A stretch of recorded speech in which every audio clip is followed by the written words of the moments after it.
एक तरफ Pakistan cricket board की सिलेक्शन कमेटी ने 17 अरकान पर मुश्तमिल उन दो टीमों का ऐलान कर दिया है जो दो मुख्तलिफ टूर्नामेंट में शिरकत करेंगे। टीम एक है, टूर्नामेंट दो हैं। और दूसरी जानिब भारतीय क्रिकेट बोर्ड ने एशिया कप 2025 के लिए सूर्या कुमार यादव की क़यादत में अपनी टीम का ऐलान कर दिया है और टेस्ट टीम के कप्तान शुभमन गिल की T20 टीम में वापसी हुई है।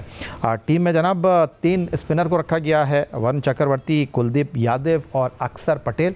और फास्ट बॉलिंग के शोबे में 5 खिलाड़ियों का इंतखाब किया गया है, जिनमें शुभमन दुबे और हार्दिक पांड्या 2 ऑलराउंडर हैं, जबकि बुमराह, अर्शदीप सिंह और हर्षदीप राणा जो हैं ये फास्ट बॉलिंग में किरदार अदा करेंगे। राशिद लतीफ़ साहब की तरफ चलते हैं। राशिद लतीफ़ साहब, पहले टीम इंडिया के हवाले से ही बात कर लेते हैं। इसी साल उन्होंने UAE में चैम्पियंस ट्रॉफ़ी का टाइटल जीता और मोस्ट प्रॉबेबली अब वो जितने भी मैच हैं एशिया कप के वो दुबई ही में खेलेंगे।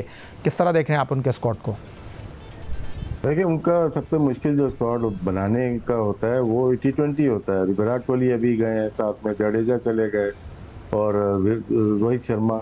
उसके बावजूद भी अभी जायसवाल इस टीम में आपको नज़र नहीं आ रहे होंगे।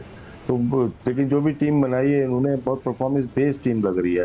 3 स्पिनर हैं और 2 ऑलराउंडर जो इनके पास खेलते हैं आके, वो उसी तरह से बनाए हुए हैं।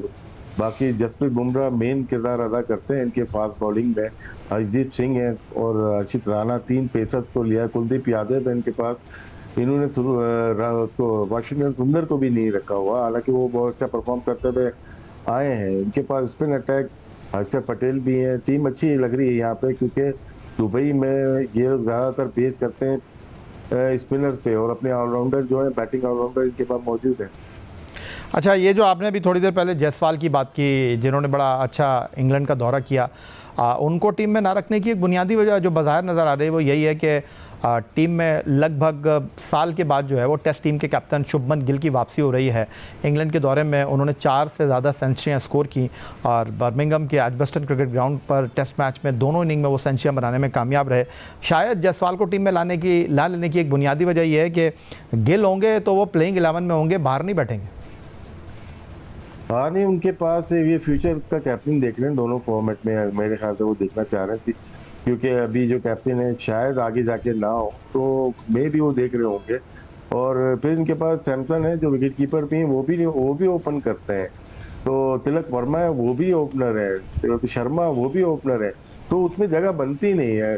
तो शर्मा की बैटिंग देखें और तिलक वर्मा की देखें तो इनकी तो बहुत आउटस्टैंडिंग रही है। मिडिल में भी खेल लेते हैं, तो इसकी वजह से शायद जायसवाल की जगह नहीं बन रही। और लास्ट टाइम भी चैंपियंस ट्रॉफी में भी थे वो, वनडे में उनकी जगह किसी और को लिया, बल्कि चक्रवर्ती उनकी जगह आ गए थे, तो उनकी जगह बन नहीं पा रही। तो उनके पास इतना एक टैलेंट है, इतने ज़्यादा प्लेयर्स आ गए हैं कि उनके जो टेस्ट के बेस्ट ओपनर हैं प्लेयर्स में से जो आते हैं उनकी जगह नहीं बनती है।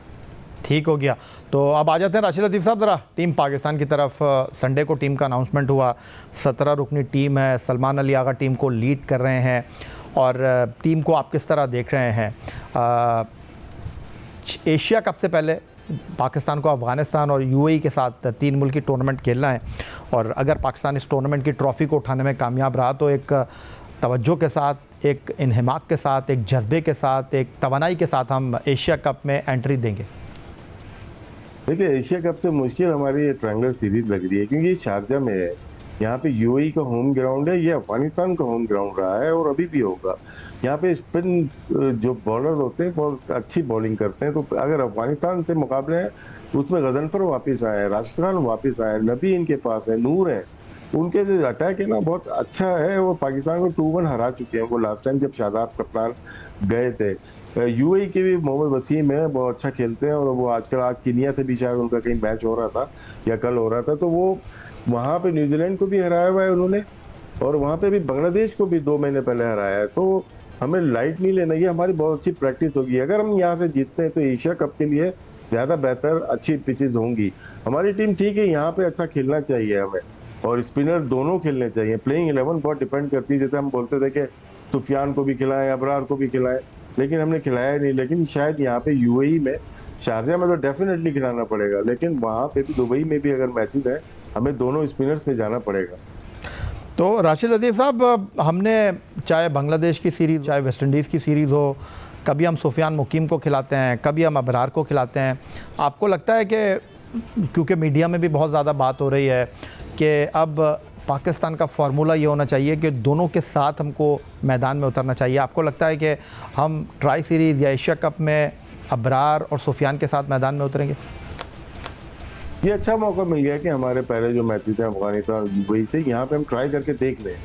अगर तो सक्सेस मिलती है तो फिर कंटिन्यू कर लेते हैं, ये उन दोनों को भी पार्टनरशिप हो जाएगी, कौन कौन से ओवर करते हैं, किस तरह से बॉलिंग की जाती है, तो वो ज़्यादा मुनासिब होगा।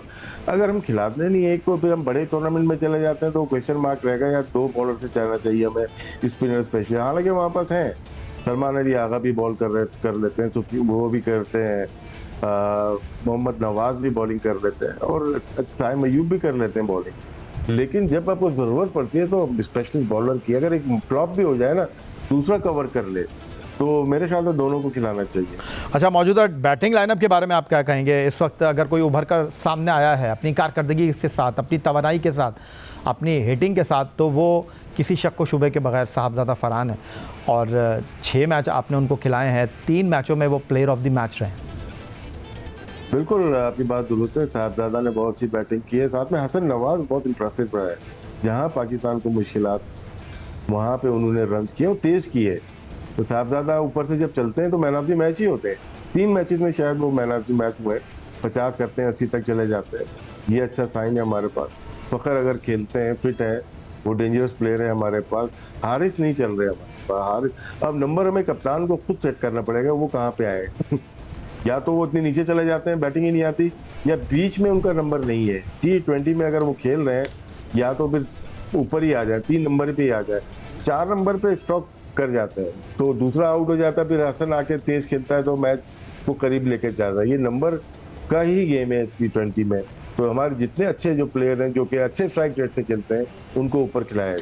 अच्छा राशिद लतीफ़ साहब, आपने बांग्लादेश की सीरीज़ देखी, आपने वेस्ट इंडीज़ की सीरीज़ देखी, जो टीम मैनेजमेंट का नज़रिया नज़र आ रहा है, सोच नज़र आ रही है कि उन्होंने खिलाड़ियों को ट्राई किया, कहीं उन्होंने शाहीन को बाहर बिठाया, कहीं उन्होंने सुफियान को बाहर बिठाया, कहीं उन्होंने अबरार को बाहर बिठाया, कहीं उन्होंने फ़खर को बाहर बिठाया।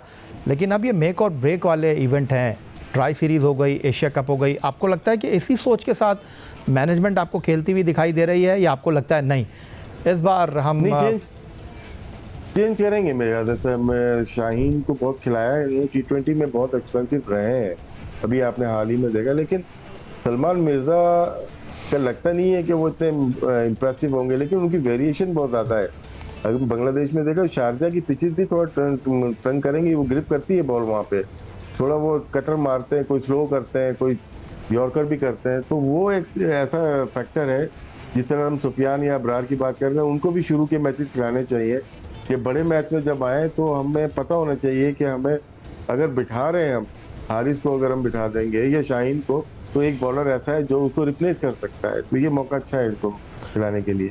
तो ये आपको प्लेइंग 11 में तो मोहम्मद नवाज नज़र आ रहे हैं, आपको लगता है कि हम इस फॉर्मेशन के साथ जाएंगे कि नवाज हो गए और उसके साथ सुफियान मुकीम एन अबरार? इसमें तो देखिए, सुफियान की जगह उस वक्त या अबरार की जगह उस वक्त बनती है जब ये फ़हीम अशरफ को प्लेइंग 11 में लेके नहीं आए। जब फ़हीम अशरफ अगर प्लेइंग 11 में आ जाते हैं या साथ में हुसैन तलत अगर प्लेइंग 11 में आ जाते हैं, क्योंकि डिफरेंट मौक़ों पे साथ खेलें, तो उस वक्त फिर दोनों स्पिनर खेलते हैं, इन दोनों में से एक नहीं खेलेगा। तो अगर ये दोनों भी खेल रहे होंगे, नवाज भी खेल रहा होगा, फिर देखें प्लेइंग 11 में जगह नहीं बनेगी। और जाते जाते मुझे ये बता दीजिए कि आपको लगता है कि मौजूदा टीम मैनेजमेंट ये जो 3 मुल्की टूर्नामेंट है, इसको टेस्टिंग टूर्नामेंट के तौर पर लेगी एशिया कप के, या आपको लगता है कि नहीं, आप ट्राई सीरीज़ को भी उतना ही संजीदा लेंगे जितना एशिया कप हो? मेरे ख्याल से ज़्यादा संजीदा ना ट्राई सीरीज़ को लेना चाहिए, क्योंकि यहाँ पे हारना थोड़ा सा मुश्किल हो जाता है, बर्दाश्त करना मीडिया की वजह से। ये बहुत सीरियस खेलना चाहिए। तो एशिया कप में आएंगे, वो डिफरेंट एटीट्यूड होता है, डिफरेंट सरफेस होगी, ये मुश्किल जगह है, इसको बहुत ज़्यादा सीरियस खेलना चाहिए।